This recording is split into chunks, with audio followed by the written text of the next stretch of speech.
Salut à tous et salut à toutes, bienvenue sur N1, le podcast NBA des équipes de The Free Agent. On se retrouve aujourd'hui pour une nouvelle émission autour de l'actualité NBA et on va se consacrer un petit peu à cette fin de premier tour de playoff qui est définitivement terminée pour cette saison 2024. On va faire le point avec Cédric. Bonjour Cédric, comment vas-tu?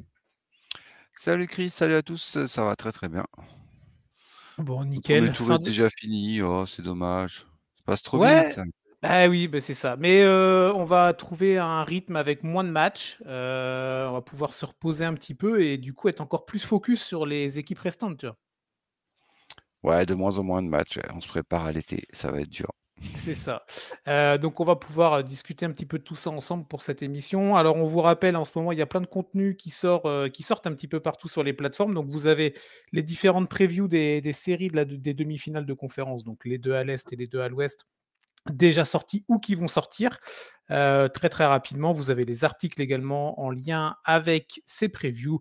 Et ensuite, vous avez les classiques, l'application TFA, le site internet de The Free Agent et les réseaux sociaux pour nous retrouver, pour échanger autour du basket. Du coup, Cédric, fin de premier tour, on va discuter comme ça, un peu à bâton rompu. D'un premier mot, comme ça, pour balayer rapidement, qu'est-ce que tu en as pensé globalement de ce premier tour des playoffs QV 2024? Bah trop de séries finies beaucoup trop tôt, pas Ok, d'enjeu, pas de suspense, des 4-0, 4-1, c'est bien dommage. d'accord.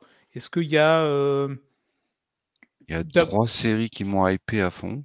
Ok, tu veux qu'on commence par quoi? Par les séries qui t'ont vraiment bien motivé et on peut peut-être commencer par ça. Et ensuite, on décline un peu vers celles qui nous ont un peu moins motivés, on va dire, celles qui nous ont moins pris au trip. Ouais, ouais. On peut Bah, partir là-dessus. il y a eu le sweep des Lakers, euh, qui pourtant, tu vois, c'est un sweep, donc du coup, c'est Oui. un peu décevant que ça aille pas plus loin et qu'il n'y ait pas eu plus d'enjeux et de suspense. Mais en même temps, les matchs étaient beaux à voir. C'était un beau duel entre les deux. Ça s'est donné à fond.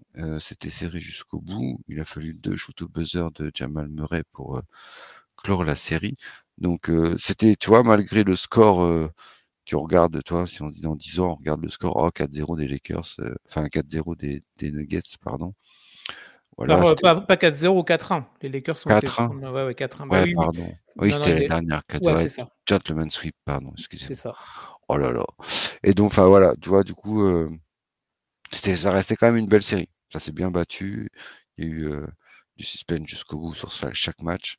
Mhm. Et les Lakers ont répondu présent. Et Denver, il a fallu qu'ils sortent le grand jeu pour s'en sortir.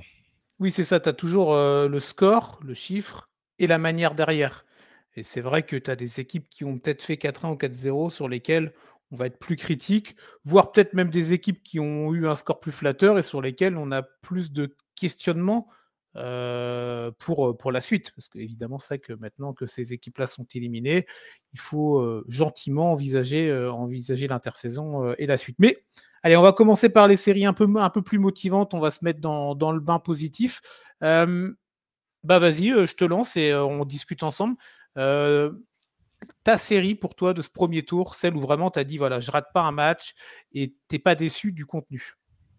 Alors, j'ai pas raté un match de toutes les séries, mais celle que j'ai bien aimée, c'est les New York Knicks face aux Philadelphia Sixers. Ouais.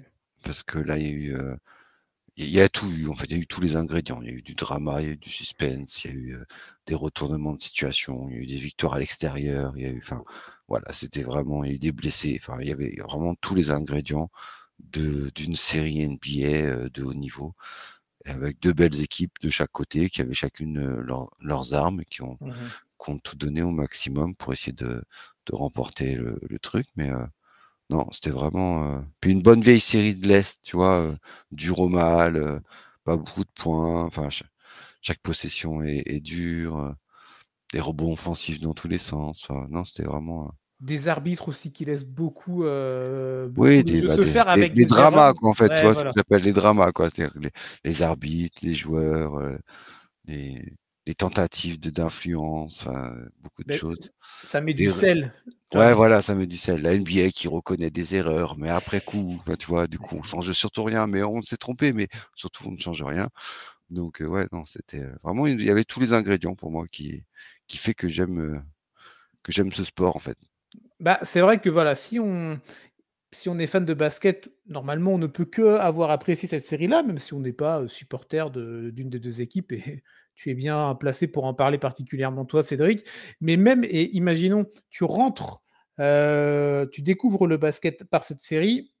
Waouh, tu te prends une claque immédiate en fait, parce que tu l'as très bien dit, ça a vraiment été une série avec à chaque fois des épisodes différents c'était un thriller incroyable en fait. Et je pense que pour beaucoup de gens qui nous écoutent ou qui ont suivi ces playoffs, cette série-là doit être très haute dans les séries les plus marquantes du premier tour. Carrément, ouais.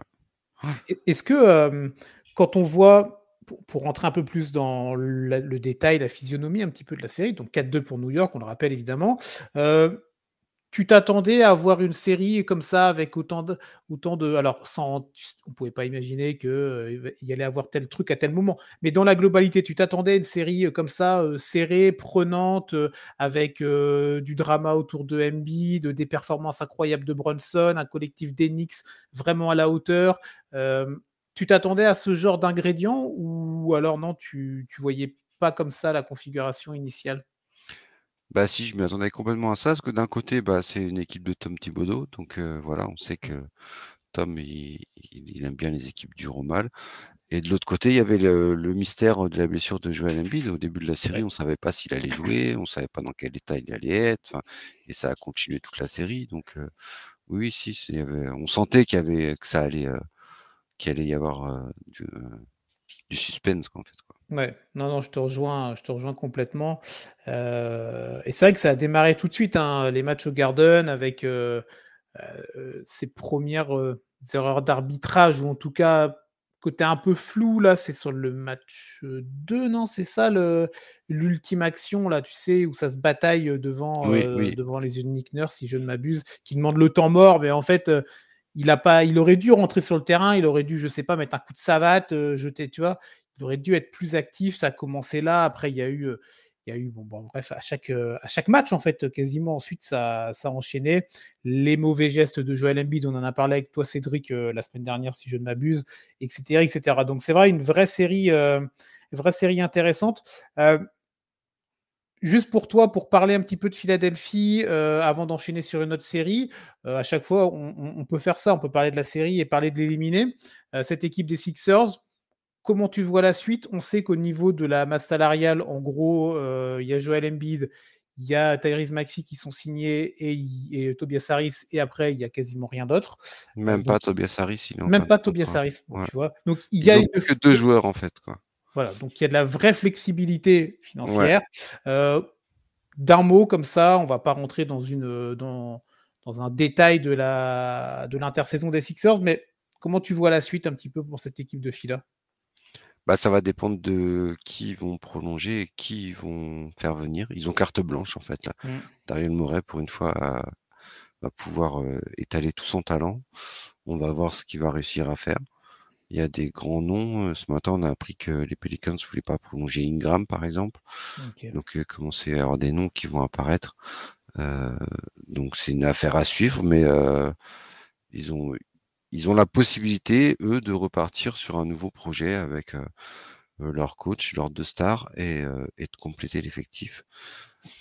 C'est pas donné à tout le monde. Il y en a beaucoup qui sont éliminés au premier tour et qui auront pas cette flexibilité-là, donc c'est bien joué, c'est bien anticipé, en fait, de la part du general manager, heu, qui malgré, les petits échecs, les transferts de Ben Simmons, de James Harden et tout ça, bah, il a quand même réussi, à comment à avoir de la marge là pour cet été et du coup, il a un grand rôle à jouer, pour la free agency C'est ça. Mais par contre, on va du coup et attendre de l'année, sa quoi. part, quand même, d'être ambitieux dans les mouvements qu'ils vont faire. Parce que ça va faire combien d'années maintenant qu'on est sur le process Joel Embiid? Maintenant, ça marche plus. Que tous les ans, ça se plante au premier ou au deuxième tour.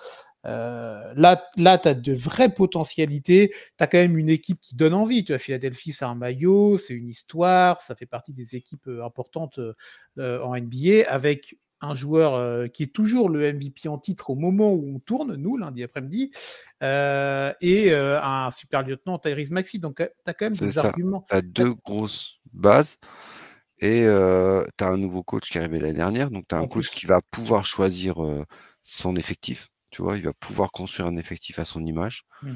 Donc non, franchement, ils ont beaucoup à jouer pour l'année prochaine et ouais, je pense que les Sixers seront encore là, à se battre pour le haut du tableau dans la conférence Est dès l'année prochaine. Bon, en tout cas, c'est tout ce qu'on espère pour eux, bien évidemment. On va enchaîner sur une autre série. Je te laisse toujours la main, Cédric. Une autre série sur laquelle toi, tu t'étais vraiment, bah, voilà, t'en Ah, sors satisfait. Tiens. cap à l'ouest, Dallas, Allez, on y va. Dallas Clippers, Dallas Clippers, évidemment. évidemment. Mhm. Quelle série! Une série de blowout. Ah, Un coup je te mets KO, un coup tu me mets KO, un coup je te mets KO, un coup tu me mets KO. C'était vraiment extraordinaire. C'est complètement à l'inverse, tu vois, de la série d'avant qu'on en a parlé, de New York ouais. et Philadelphie, où là, il y a pas eu de suspense vraiment, en fin de match. Les matchs étaient pliés assez vite, quoi. Mais, à part, c'était le 4 ou le 5e match là, quand Dallas se prend, C'est le match 4 où 30 Dallas, il y points, a 30 points d'écart à un moment. Ouais. et ils reviennent, mais, ils sont assez courts et ils perdent malgré tout le match. Oui.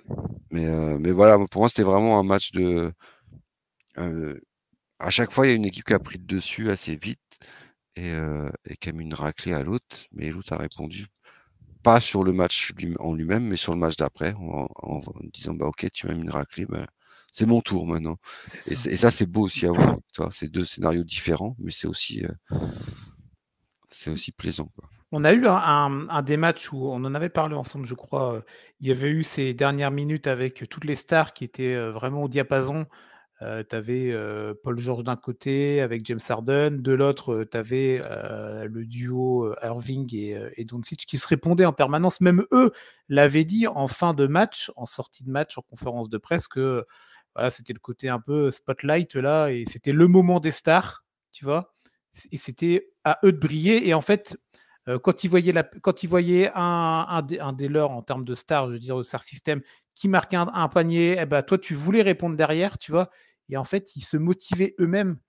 Et en fait, quand toi, tu observes ça en tant qu'observateur neutre, tu n'as juste qu'à profiter, en fait, de ces joueurs-là qui ont un talent supérieur. Ouais, ouais. Puis alors le duel, Harden-Irving, moi j'ai bien aimé, parce ils se sont défendus et ils se sont attaqués dessus. Enfin, connaissant l'historique entre les Eh oui. 2, où ils ont essayé d'être coéquipiers à Brooklyn, bah, voilà, c'était, tu avais un petit goût particulier. On sentait que chacun avait envie de prendre le dessus sur l'autre, donc moi j'ai bien aimé ce duel, dans la série, quoi, en fait, quoi. Et à l'aube de la série, donc avant que ça démarre, tu voyais quand même cette équipe de Dallas victorieuse sur 7 matchs, du coup, en tout cas, en gagné 4. Il y en a eu 6, mais Bah, j'avais dit en cas de blessure, ouais, c'était Dallas qui allait passer et ça a pas raté et il y bah, a ça eu n'a pas blessure raté. de C'est ça. Kawhi et bah, Kawhi a même pas était même pas enfin quand il a joué, il était pas au top C'est donc ça. Il a joué le match. Il a joué au tout début, je crois, 1 et 3, non, c'est ça. Et ouais, je crois, ouais, je crois que c'est ça. Et après, non, il n'était 2 pas. Oui. défaites donc voilà. Oui, on en avait parlé. Quand Kawhi était sur le Ouais, terrain, il perdait. Et, et quand Kawhi était absent, l'équipe des Clippers gagnait. Donc, donc on en euh, revient toujours au même avec les Clippers quoi, en fait, quoi. C'est-à-dire que c'est ça. le projet est beau, les stars sont belles, mais concrètement, Mais alors, bah, faut que les stars jouent pour espérer quelque chose, quoi. Tu peux pas, alors, le projet est le même, oui, on peut en parler un petit peu si tu veux. Donc là, les Clippers ont terminé leur histoire avec la Crypto.com Arena Staples Center. Ils vont rentrer pour la saison prochaine dans leur nouvelle salle, là, du côté d'Inglewood, avec une nouvelle identité visuelle aussi, en termes de maillot, en termes de communication générale, tu vois. Mais est-ce que ce sera avec les mêmes joueurs? Avec Kawhi, OK, mais autour de Paul George, ça commence un petit peu à y avoir quelques petits bruits où il pourrait potentiellement, peut-être, voguer, hein, pour les Clippers, ça va bien, vers d'autres contrées. Ouais, mais il va falloir faire un sign and trade, hein, parce que s'il part libre, tu pourras pas recruter un nouveau joueur. Ils ont pas les finances sont dans le rouge. Donc Toi, t'en penses quoi? Tu vois, tu repars avec le même bateau et tu te dis, bon, bah, tu vois, comme on sera dans une nouvelle salle, nouvelle dynamique, on va retenter le coup avec toute cette équipe-là, ou on se dit, bah, on va peut-être essayer. On va essayer d'aller peut-être faire un coup, tu vois, et d'attirer des joueurs qui seront intéressés de marquer l'histoire, oui, oui, parce que ce sera une année une en fait pour cette équipe-là, tu vois, cette nouvelle équipe. bah, c'est une année une, mais en même temps, les joueurs, ils ont tous plus de 35 ans, enfin les 4 stars. On peut pas dire qu'ils ont une régularité au niveau des matchs joués, sur les 5 dernières saisons. Le projet, ça fait 5 ans qu'il dure, ça fait 5 ans que c'est des échecs. Donc je sais pas si le président, ça lui plaît et que ça le dérange pas de payer, des joueurs, pour qu'ils ne jouent pas, bah, c'est très bien qu'il continue. Il aura des grands noms dans sa nouvelle salle. Ils pourront vendre plein de maillots et il y a pas de problème, il se fera de l'argent. Mais sportivement, je vois pas où ça peut aller puisque, Ouais. en 5 ans, ça a pas marché et en 5 ans, ils ont pris 5 ans de plus. Donc il y a un moment, on n'est pas éternel, hein, donc il va être temps de se rendre compte qu'il y a certaines stars qui commencent à être vieilles, usées, fatiguées, mentalement et physiquement, et que leur objectif personnel n'est plus d'aller chercher une bague, quoi. C'est tout. Non, mais oui, oui, bah, c'est très factuel, hein, ce que tu dis. Les années passent, tu te glorifies pas sportivement, sauf quand tu t'appelles LeBron James peut-être, mais à part ça. Et c'est vrai que cette incertitude et cette question autour de Kawhi, sempiternelle question qu'on se pose à chaque fois, et c'est drôle, bah, c'est drôle non, mais on en avait parlé ensemble, Cédric, toute l'année, quand on s'est vu pour les différents épisodes, quand on a parlé de cette série-là. Tu l'as dit tout à l'heure, bah voilà, Kawhi présent, pas présent, à quel moment il va être absent dans la série, et c'est compliqué en fait de monter quelque chose. Et tu sais qu'un mec comme Paul George, avec tout le respect que j'ai pour ce joueur-là, euh, même lui le sait, je pense, c'est pas la superstar qui va t'emmener, tu sais, vers le Graal. C'est un super lieutenant, c'est un bis, vous l'appelez comme vous voulez, mais c'est pas le mec, c'est pas le game changer, tu vois, c'est pas celui-là, c'est pas avec lui que tu vas aller au bout. Et évidemment, c'est pas avec Westbrook ou Harden parce que pour des raisons diverses et variées. Mais c'est vrai que tant que tu n'auras pas cette certitude autour de la santé de Kawhi, tu pourras pas dormir sous tes deux oreilles. Et le problème, c'est qu'en plus, avec Kawhi, il y a la double peine, c'est que lorsqu'il est absent, il y a vraiment un côté mystère autour de ce joueur-là. Tu vois. Donc, tu peux même pas avoir de certitude sur quand est-ce qu'il revient, qu'est-ce qu'il a, est-ce que c'est un vieux truc qui traîne depuis des années, qui ne s'est pas complètement soigné. Donc, moi, je pense qu'ils vont repartir avec les mêmes, tu vois. Et ils vont miser sur le côté nouveau projet, année une dans cette nouvelle salle. Ils vont croiser très, très, très, très, très, très fort les doigts et ils vont espérer que le chat noir qui se trouvait à la Crypto.com Arena quand jouaient les Clippers va rester là-bas pour qu'ils puissent avoir un Kawhi en forme. Mais le problème, c'est que, pour terminer là-dessus, Kawhi, il a été en forme en saison régulière. Il était là globalement. Ouais, 2 mois, ouais. Bah ouais, mais il était là, tu vois. Et en Ouais, mais fait, une saison, c'est pas 2 mois. C'est bah pas ça oui, le problème, quoi. mais C'est que il s'est pété au pire moment, mais le problème, c'est que c'est à ce moment-là qu'on a besoin de toi, tu vois? ouais, mais comme il se pète toujours, au bout enfin, comme tous les ans, quoi, tu vois? Donc il y a un Ouais, ouais. moment, enfin, voilà, enfin, ça reste un moi, j'ai toujours adoré ce joueur-là, quoi, mais Ouais. depuis 2019, ça c'est plus le joueur qu'on a aimé, en fait. Enfin, faut être lucide à un moment, quoi, tu vois? Bah oui, oui, C'est oui, un non. nom, en fait, qu'on déplace, quoi. C'est plus, une réalité, en fait, quoi, du Mmh. terrain, quoi. Non, c'est clair, c'est clair. Donc on va voir pour ces Clippers-là, mais moi j'ai hâte de voir, cette entame de saison voilà, avec tout ce nouveau projet. Ça peut être, assez intéressant de voir comment, la NBA va vendre un peu ce produit-là.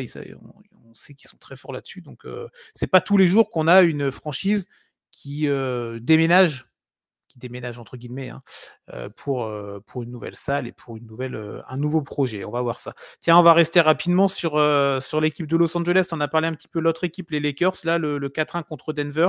Juste qu'on parle un petit peu rapidement de cette série-là. Denver qui a fait le taf. De mon point de vue, j'ai quand même trouvé qu'il y avait quelques raisons de douter du côté de Denver. ils ont quand même cette capacité de champion à pouvoir, dès qu'il faut, enclencher, la seconde, à le faire. Ils l'ont bien fait contre LA. Mais du coup, je trouve que c'était vraiment un premier tour, vraiment, en mode un peu slow motion pour Denver, mais là, il va falloir très très vite passer la vitesse supérieure parce que c'est Minnesota et on l'a vu lors du match 1 que Minnesota a été arraché à Denver. On passe d'une catégorie à une autre. Tu vois, les Lakers, il y a des joueurs, il y a des stars. Anthony Davis a fait son boulot, LeBron aussi, mais à Minnesota, c'est pas la même derrière. Tu vois. Et quand tu es Denver, là, il va falloir que tu montes le curseur.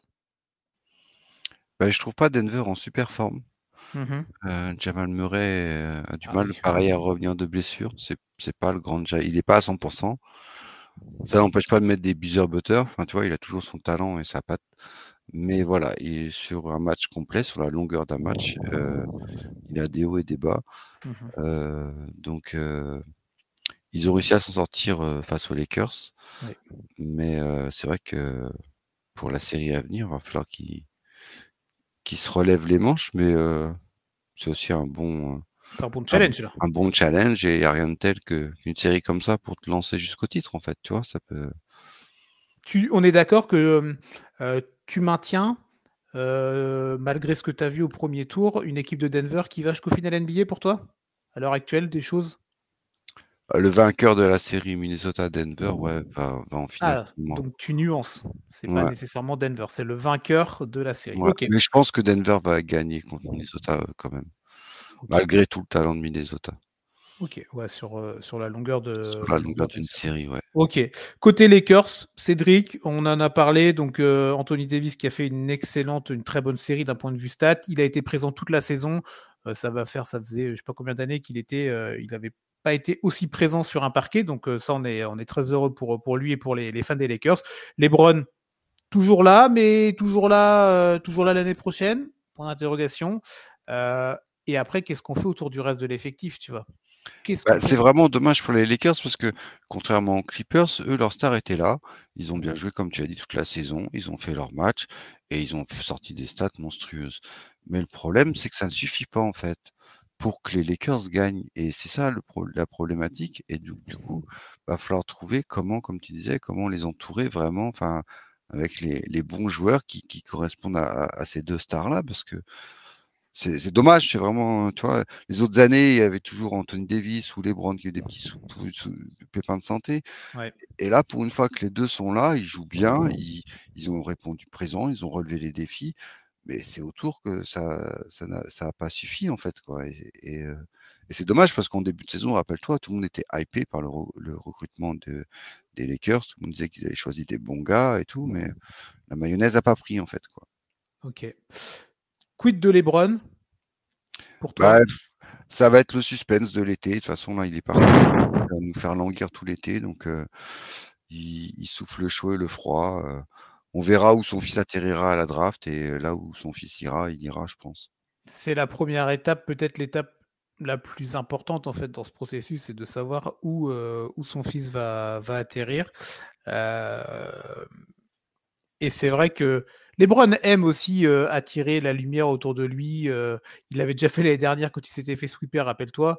On parlait plus de LeBron que de la qualification de Denver. Là, cette année aussi, en fin de série, il expliquait que là, il allait prendre du temps en famille, qu'il allait voir sa fille jouer au volley, son fils jouer au basket, l'autre qui est à la draft, bon bref, etc., etc.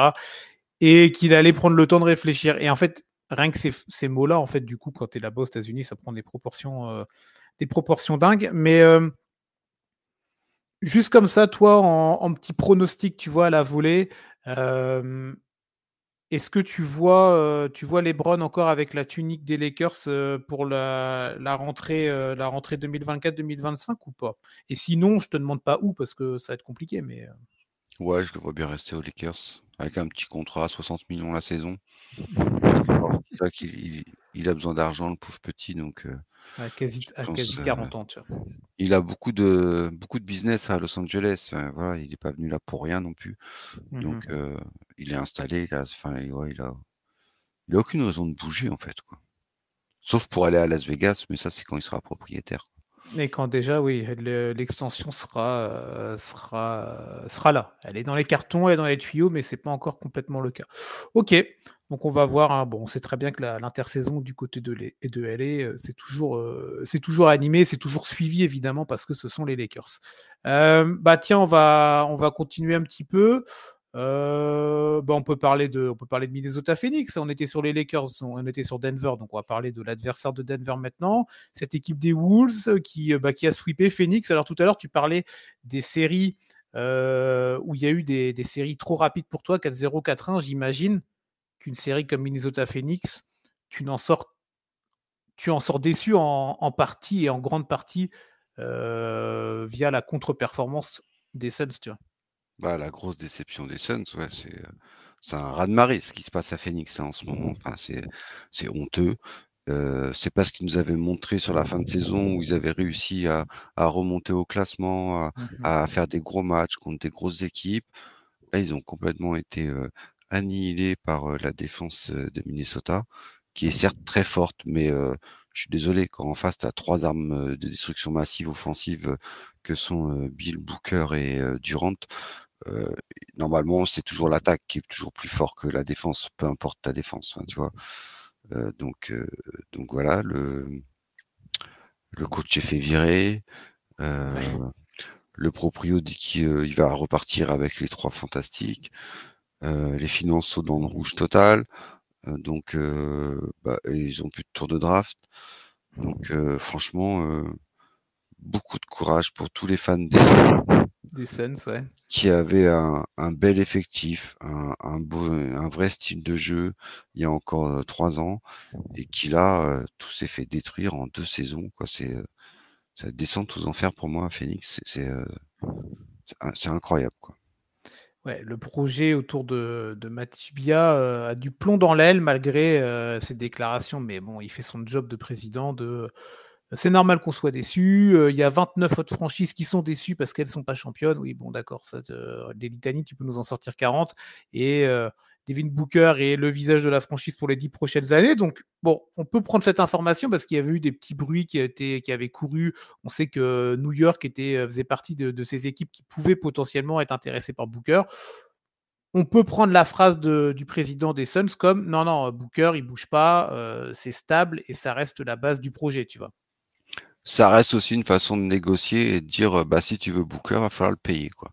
Tu vois? C'est Tu vrai, vas c'est tu vrai. vas pas te dire, «Oh bah tiens, je te le donne», enfin, toi, il part, donc du coup, Ouais, ouais. tu dis: «Il part», les gars, ils vont venir, ils vont pas te mettre, 3 tours de draft, par exemple, tu vois? Si tu dis: «Il reste», bah, les gars, ils vont peut-être en mettre 3, 4, 5, enfin, tu vois? Comme un Rudy Gobert, par exemple. Donc on va voir cet été comment ça se passe. Ouais. Je sais pas, j'espère pour eux qu'il va y avoir des changements parce que, Bill Booker, ou alors faut leur mettre un meneur en plus, quoi, mais enfin, il y a quelque chose qui ça matche pas, quoi, en fait, Non, tu non, vois? non, ça ne matche pas. C'est vrai que l'illusion de la fin de saison régulière, tu en as parlé, où ils ont réussi à maintenir leur 6e place, ça a vraiment été un mirage, en fait, parce que pendant le reste de la saison, c'était déjà quand même globalement pas ça. Il y avait beaucoup d'absents, en particulier Bradley Beal, très peu de matchs avec les trois ensemble.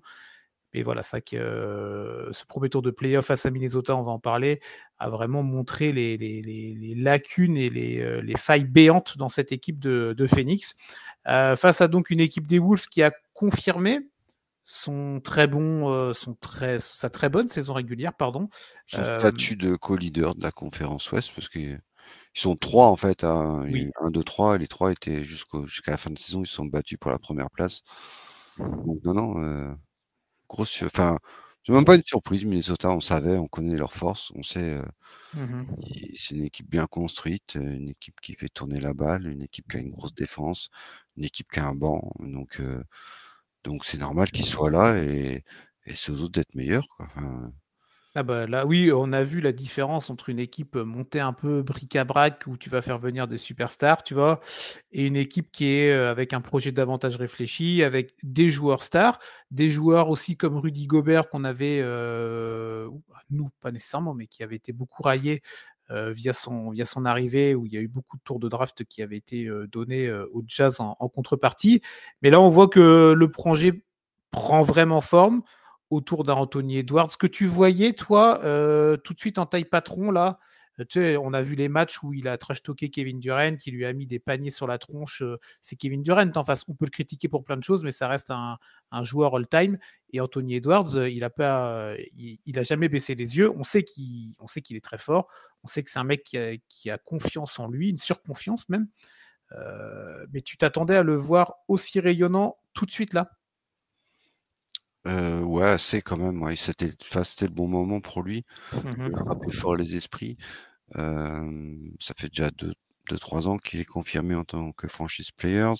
Ouais. On a eu la confirmation que Karl Anthony Towns, s'épanouit dans son rôle de lieutenant, en fait, on va dire.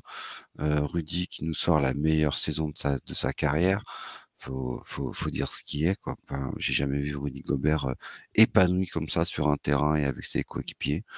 Donc, après les mésaventures de l'équipe de France cet été, et on avait des doutes sur sa volonté de continuer et tout. Il a répondu présent et ça fait vraiment plaisir et c'est très prometteur pour l'équipe de France aussi, du coup, pour les JO. Mmh.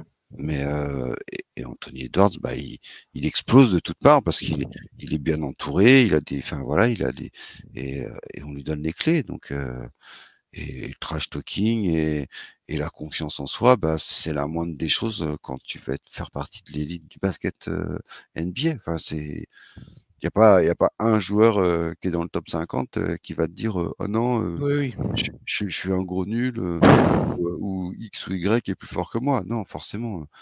Les gars, ils s'entraînent tous les jours, ils sacrifient leur vie pour ça. Donc il faut bien sûr qu'ils Mmh. croient en eux, c'est obligé, quoi. Donc, et après le trash talking, on l'a déjà vu. Enfin, il adore ça. Oui, ça fait partie de son ADN. Il a ça dans le sang, et c'est ce qu'on aime, c'est ce qu'on veut voir. Oui, Enfin, bien tu sûr. vois, c'est ça la NBA, quoi. C'est pas des enfants bien sages qu'on veut voir sur un terrain de basket, quoi. Bon. On veut voir des gars réglo pour pas qui blessent pas les adversaires, mais des gars qui regardent dans les yeux et qui prennent les stars adverses en défense et en attaque. Bah oui, c'est ce qu'on veut, quoi. On est d'accord. Donc, en tout cas, impressionnante quand même cette équipe de Minnesota. Ça ne fait, que confirmer cette très belle saison, mais, un premier tour largement maîtrisé, mais c'est vrai qu'en face, il y avait tellement d'errance, de toutes parts que le travail devait être fait du côté des Wolves, ils l'ont très bien fait. Et là, donc on verra cette, demi-finale de conf pardon, contre Denver où les Wolves ont déjà été arrachés le premier match. La dernière série à l'ouest, tiens, comme ça on terminera notre podcast, du côté de la Eastern Conference là, celle qui te tient, particulièrement à cœur. Cédric, on termine tiens avec, Oklahoma City, New Orleans, un autre sweep là également, Oh, 4-0, le Thunder. Confirmation pour cette équipe d'OKC qui a été, excellente et très surprenante sur cette saison régulière. Elle termine première de la conférence Ouest, très peu, voire personne la voyait peut-être aussi haut, mais en face quand même, ouais, New Orleans, bon, ça sort du play-in, c'était peut-être un petit peu fatigué, il n'y avait pas Zion, tout ce que vous voulez, mais claire déception quand même. ah bah, grosse déception cette série, et Oklahoma n'a rien confirmé encore pour moi pour l'instant. Ok, ok. Voilà, ils ont passé un tour parce que, bah, ils avaient, une des pires équipes en phase 2, quoi. Donc, de ce premier tour, quoi. Mhm. Honte aux Pelicans, franchement, même sans Zion, enfin, tu vois, même Orlando a réussi à faire 7 matchs, quoi. Donc, même, enfin, je sais pas, non, franchement, c'était pas beau à voir. C'était, des tirs pris à croire qu'ils avaient 7 secondes. Ils ont plus de horloge de 4 secondes, ils ont horloge de 7 secondes sur cette série. Non, franchement, c'était pas, le seul point positif que je peux retirer de ce premier tour pour eux, c'est, bah, Oklahoma a un vrai public. Oui. Regarder un match, à Oklahoma, ça fait plaisir. Il y a une ambiance de folie. Voilà, ça, c'est une vraie salle de basket, et il y a certaines franchises qui feraient bien de s'en inspirer parce que, et même, tu vois, ma franchise de cœur. Donc, j'étais, ouais, très, j'adore ces ambiances-là, tu vois, où Mhm. c'est chaud bouillant, et Clairement. tu sens vraiment là, il y avait un vrai soutien du public, quoi. Ouais, ça fait. Non, non, je te rejoins. Et pourtant, c'est vrai que, juste comme ça, moi, je donne mon avis sur New Orleans et on balaye, mais c'est vrai qu'on avait vu quand même des choses intéressantes en saison régulière. Pour les Pelicans, ils étaient pas mal. Ils avaient un petit peu décliné sur la fin de saison, donc ils étaient tombés dans le play-in, mais c'est vrai que la conf Ouest était tellement resserrée que tu perdais 2 matchs, tu perdais 3 places, mais qu'importe. C'est vrai que tu es presque à te dire, en fait, ah d'accord, oui, c'est vrai que New Orleans a joué en playoff cette année. Tu vois, c'est malheureux, en fait. C'est ça, ouais. Donc, assez déçu pour les Pelicans. On va voir comment tout ça va se modeler pour l'intersaison autour d'un Zion qui n'était pas là sur la fin, mais qui quand même globalement a été présent.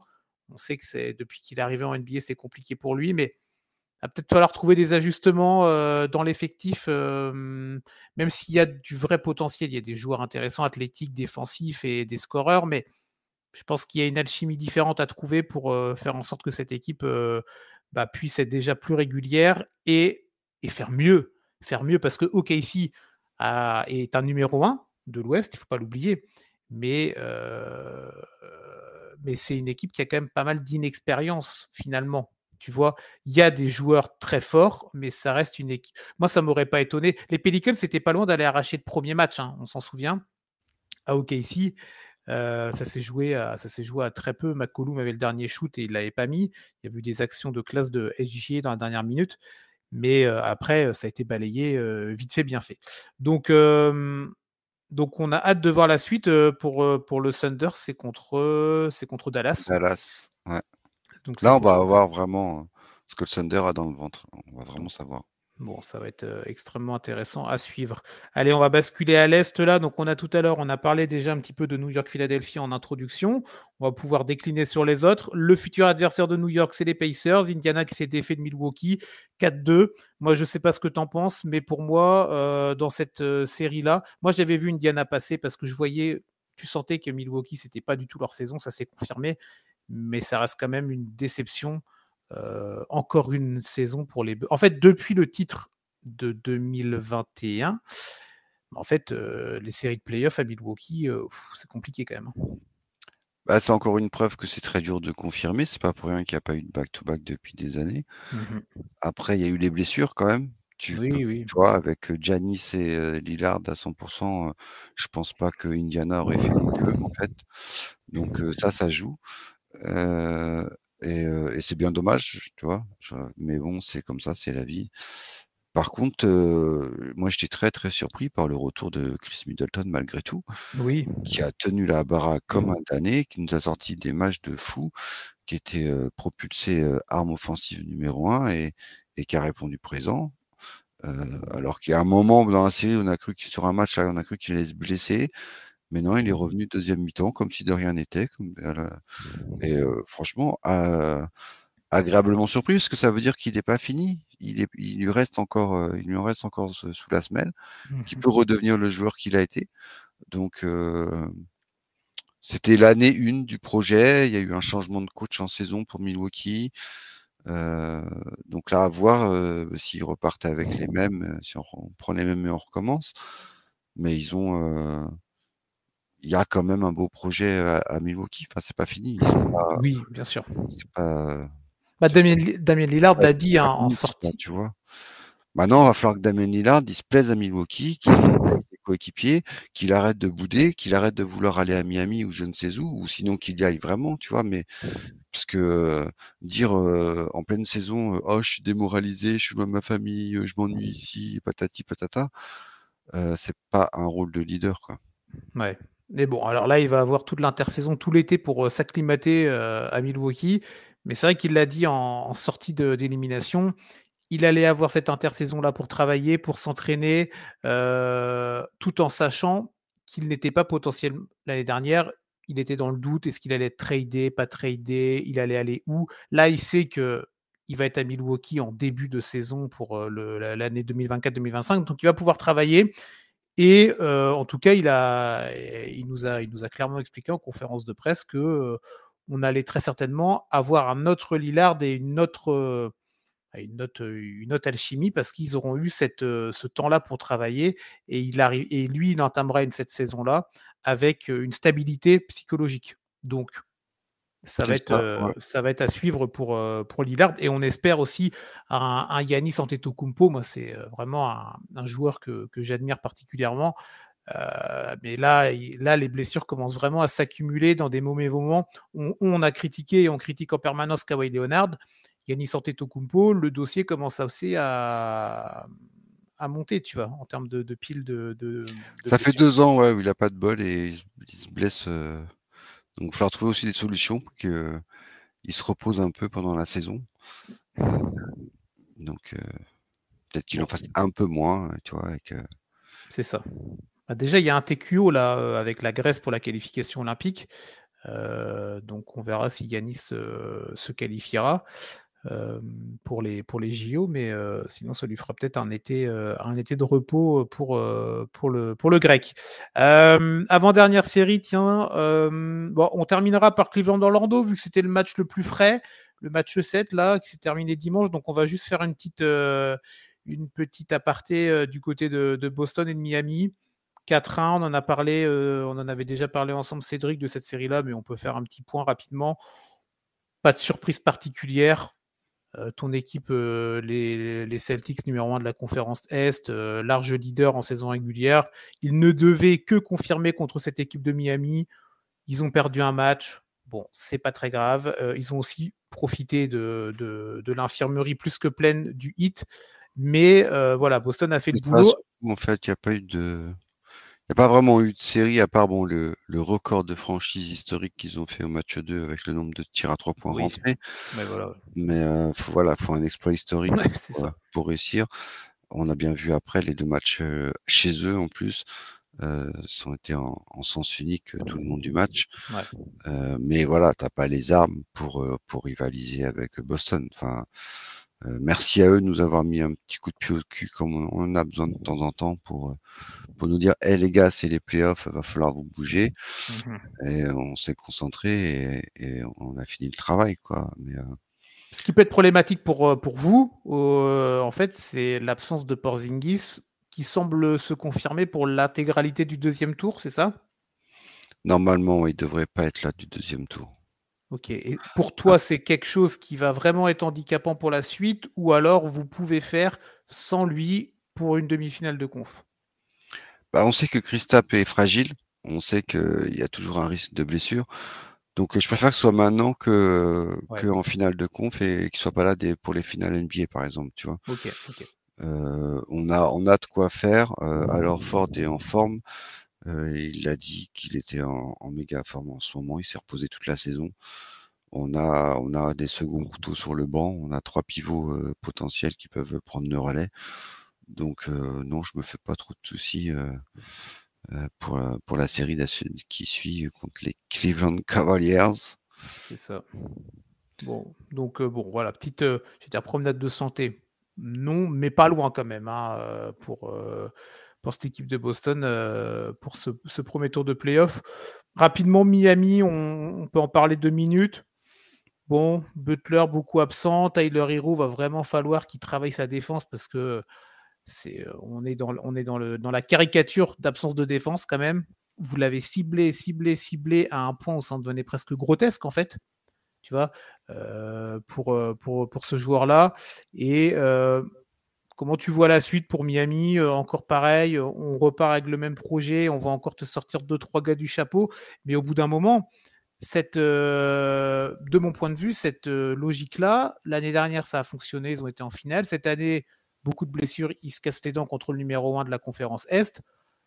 Il va peut-être falloir trouver une autre façon de travailler, tu vois. Bah, ils ont quand même eu, 2 bons jeunes, hein, Jovic et Oui, Raquez, qui ont confirmé sur cette série quand même. Ils étaient là. Enfin, tu vois, pour des rookies, c'est pas rien de faire les matchs qu'ils ont fait.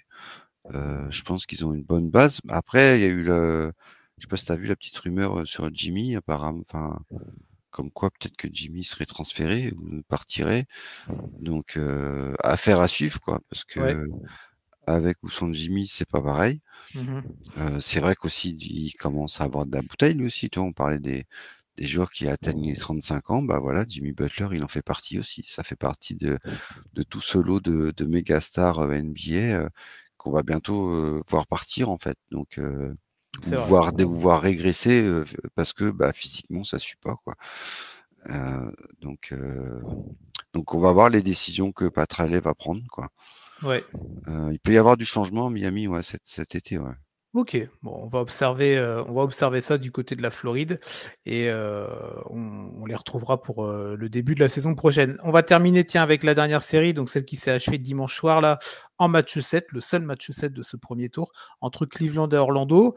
Les Cavs qui arrivent à bout difficilement de cette équipe d'Orlando. T'en as pensé quoi de la série dans la globalité de Cleveland-Orlando? Je sais que tu avais des doutes et on en avait autour de Cleveland, de cette association Garland-Mitchell, la raquette Allen et Mobley. Est-ce, est-ce que tu es rassuré ou est-ce que tu te dis, bon, bah là, ils ont réussi à vaincre cette équipe du Magic qui a quand même été valeureuse, mais bon, ça va être compliqué pour la suite. Tu vois. Bah, j'étais très déçu dans l'ensemble des 2 équipes, en fait, parce que Ok. pour moi, ça a vraiment été un concours de brique sur brique.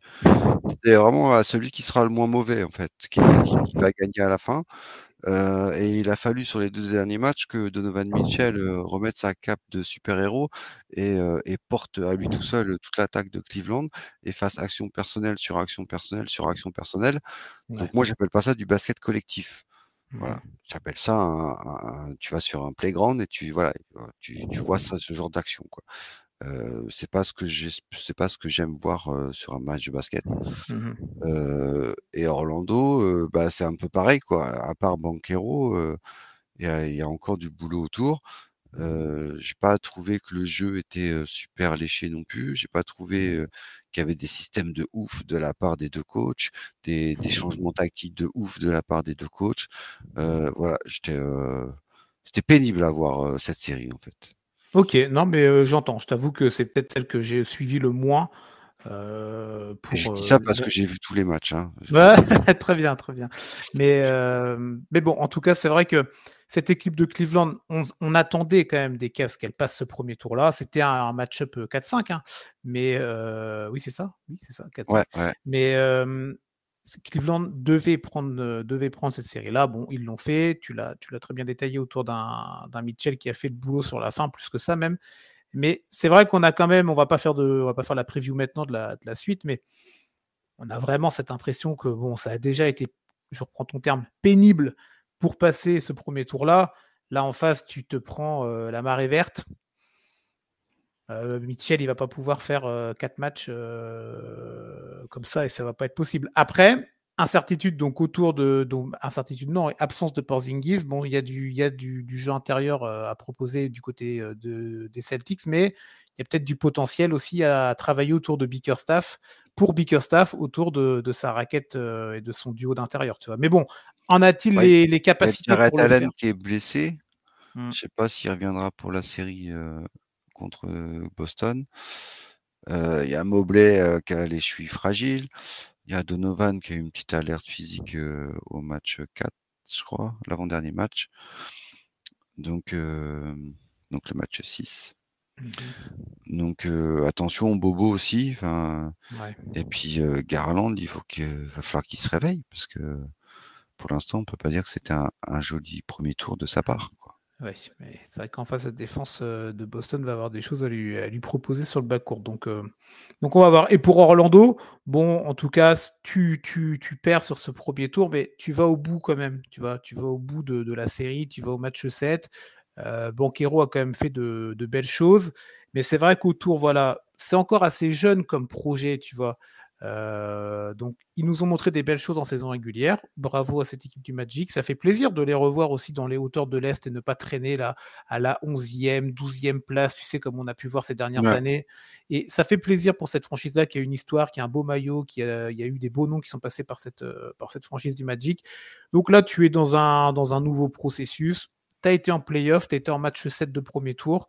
Euh, voilà, tu vas pouvoir travailler comme sereinement autour de Banquero et avec ce noyau de joueurs, là, les Wagner, les Jalen Suggs, etc., qui sont quand même intéressants. Et avec un coach à Orlando qui a peut-être été un peu juste là en termes d'ajustement, tu en as parlé, mais Jamal Mosley, quand même, qui est intéressant et sur lequel on peut espérer aussi une progression pour l'année à venir.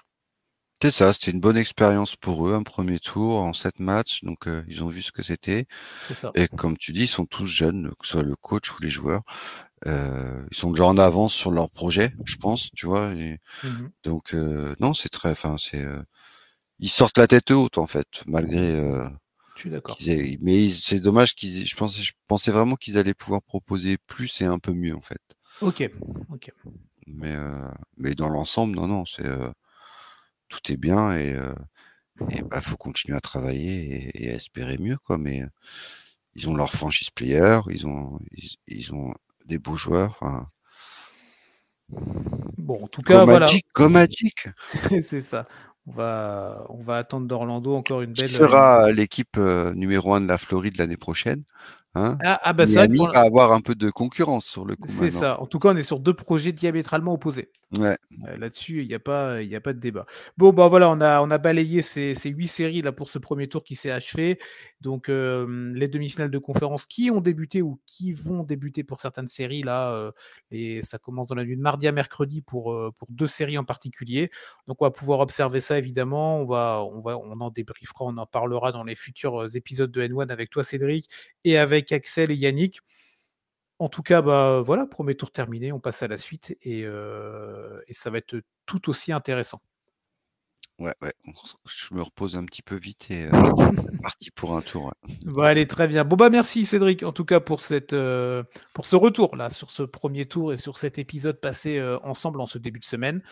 On va se retrouver donc nous la semaine prochaine pour un nouveau Head One. D'ici là, les podcasts preview des demi-finales de conférence, vous les retrouvez sur les plateformes. Vous avez les articles également sur le site et l'application de The Free Agent. Très bonne journée à vous et à plus tard. Bye bye.